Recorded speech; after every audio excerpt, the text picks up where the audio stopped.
Hello and welcome to Science Research Weekly, episode 14 of Space Rats and Shiny Apps.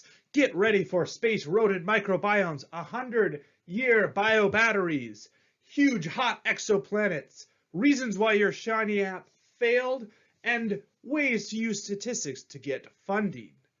This episode covers materials from April 14th to the 20th. Before we get started, if you listen on Spotify, please take the poll I've posted. I've included a video podcast in this new Science Research Weekly, which takes about twice as much effort. So I'm looking to see if it's worth it or if I just switch back to audio only.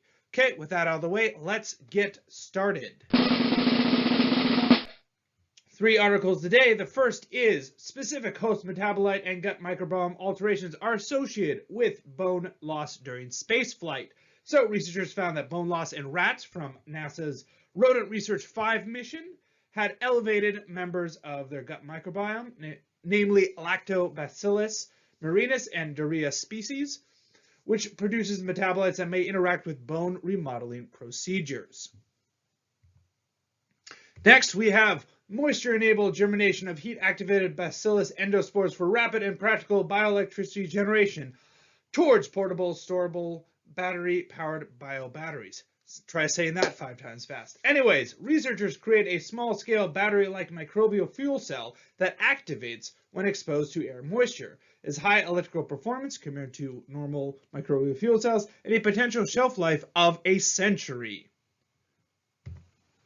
Our third article here is direct imaging and astrometric detection of a gas giant planet orbiting an accelerating star. Researchers use both direct imaging and precision measurements of a star's motion to detect an exoplanet, HIP 99770b.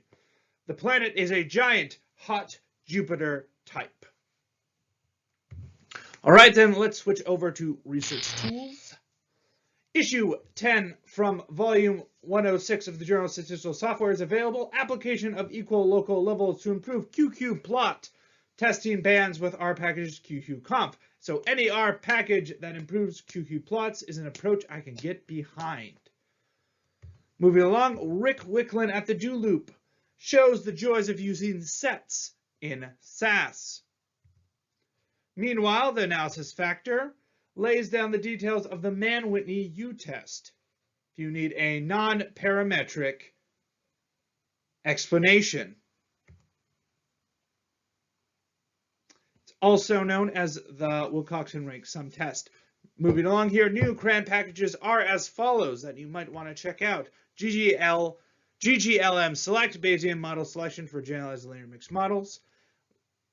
kdry, K's don't repeat yourself collection. And asmbPLS, predict and classify patient phenotypes with multi-omics data. 1R bloggers post to rule them all, at least one to bind your interest. Anna Skyzyderlo, I butchered that last name, I'm sorry. Anyways, Anna lays out 9 reasons why nobody uses your Shiny app. 1, users don't know your Shiny app exists. 2, users know the app but don't know what it does. 3, users don't need your Shiny app. 4, users can't use the app when they need it. 5, users simply can't use the Shiny app. 6, users can't fully solve the problem with the app. 7, users can solve their problem in an easier way. 8, users don't trust the app. And 9, users are afraid of change. That is all for tools. Let's wrap up with some research funding. The Department of Health and Human Services has a grant, Data Integration and Statistical Analysis Methods. This is also known as DISAM. It's a U01 clinical trial not allowed. It aims to develop innovative and generalizable statistical computational methods for analysis of data from the human developmental genotype expression and non-human primate projects. The NIH has 2 notices of special interest. There is RNA modification in cancer biology and synthetic biology for biomedical applications. And finally, the National Multiple Sclerosis Society has a Biostatisticians/Informatics Junior Faculty Award. All right, that's all we have today. Again, please enter the poll for Spotify users. Bold, brash, and electrolyte bash. Thanks for joining me for Science Research Weekly. Science on.